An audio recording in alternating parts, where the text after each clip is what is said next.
Welcome to Chillin' 101. We hope this video helps. In this video, I will explain how to use the MID function in Excel. This powerful text function allows you to extract a specific number of characters from the middle of any text string. You'll need to provide three key pieces of information: the original text, where you want to start extracting, and how many characters you wish to retrieve. It's perfect for cleaning data and isolating important details from longer entries, making your spreadsheets much more manageable and precise. Understanding the three arguments is crucial for mastering the MID function. First, the text argument is simply the cell or string containing the data you want to work with. Second, startNum tells Excel the exact character position where your extraction should begin, counting from the left.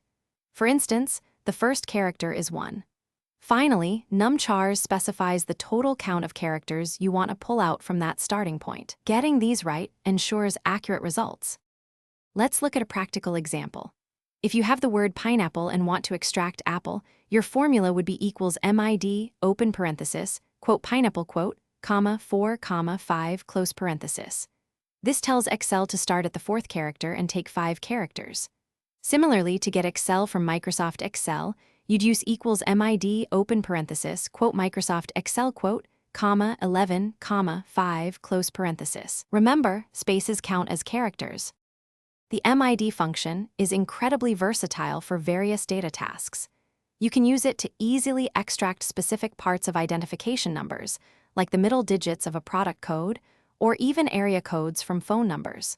For more advanced use, consider combining MID with functions like find or search.